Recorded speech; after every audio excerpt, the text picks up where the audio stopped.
Hey guys, I'm Lisette, and in chapter 8 we learned about Motown. I decided to cover this chapter because I really enjoy many of the songs that come from this time, and I remember listening to a lot of this type of music when I was a child.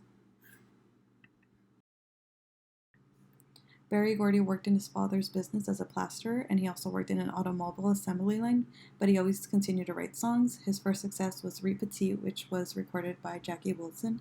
In 1959, he founded Motown Record Corporation, but would issue records under a variety of labels. Smokey Robinson then convinced him to distribute his own records and go national with his project. Shop Around by Smokey Robinson and the Miracles had huge success and established Motown as an important independent company. He worked with Mary Wells, the Marvelettes, and Martha and the Vandellas, which positioned Motown as a major source of the girl group sound.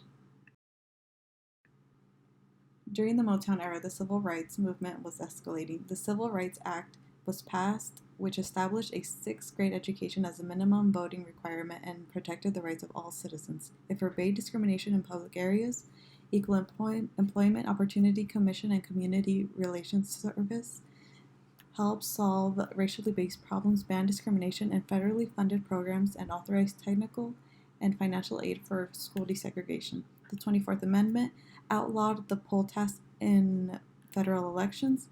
In 1965, in Alabama, Sheriff James G. Clark collected a mob wielding whips, clubs, and canisters of tear gas to disperse on peaceful demonstrators who wanted a voter registration drive. It ended up killing 2. MLK and 3,200 supporters marched to protest this discrimination and violence, which led to the Voting Rights Act.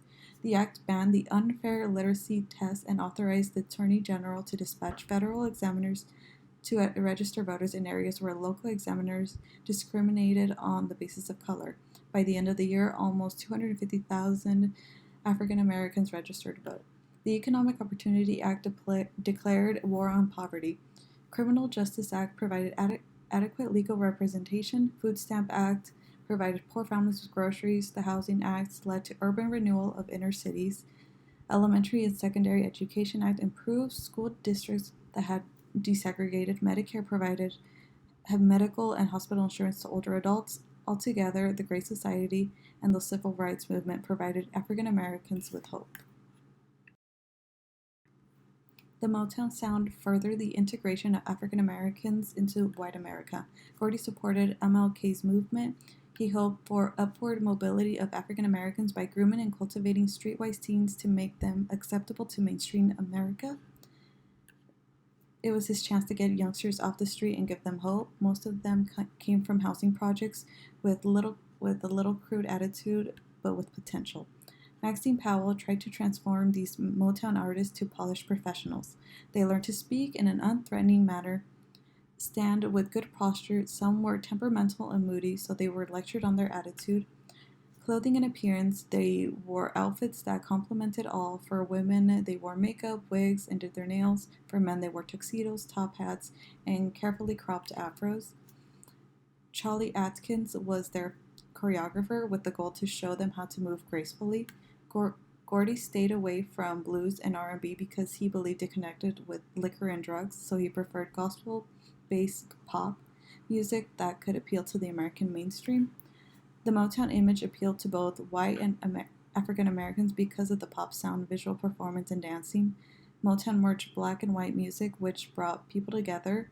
They still met a lot of oppression and violence in the South, many times suffering degradation. Due to Gordy's time working in an automobile assembly line, he applied the same dynamic to make hit records. His songwriting team consisted of Brian Holland, Lamont Dozier, Eddie Holland. He wrote songs like Where Did Our Love Go? Lamont came up with 70 to 75% of the ideas. Brian was a recording engineer and a melody man. Eddie would finish it and teach it to the artist. In-house rhythm section, the Funk Brothers provided the trademark percussion beat of the Motown sound. Quality control process, they had weekly meetings that would go over the songs. They had selective promotion, which was the Ed Sullivan Show, the Dean Martin Show, the Tonight Show, Hollywood Palace, and he usually preferred them to perform in posh settings. He created a family atmosphere. He was like a watchful father. He gave the Supremes an allowance. They were not allowed to date, so he gave them a ring as a sign of their commitment to Motown.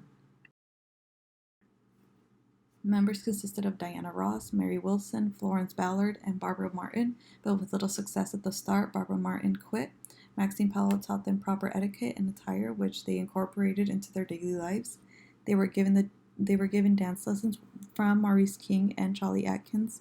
They were on Dick Clark's Caravan of Stars, which allowed them to be exposed to the white public, and the Ed Sullivan Show, which has introduced many talented artists to the public. Where Did Our Love Go topped the pop and R&B charts. They embodied the Motown image of the slick, cultivated African-American entertainer. In the Temptations, members included Otis Williams, Melvin Franklin, Eddie Kendricks, and Paul Williams. Elbridge Bryant was then replaced by David Ruffin. Started with moderate success, but Gordy shaped them into the Motown image. Their first U.S. hit was The Way You Do the Things You Do. As for the Four Tops, Motown revived their careers of former doo-woppers. Members include Levi Stubbs, Ronaldo Benson, Lawrence Payton, and Abdul Fakir. Gordy dressed them in the Motown style and paired them with his songwriting team. They had hits like Baby, I Need Your Loving.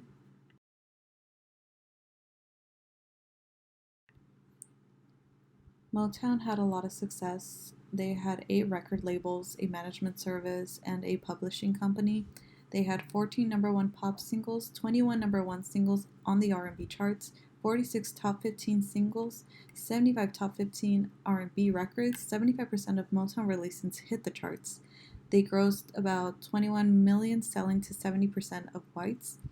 They are the most successful African American owned record company. Thank you.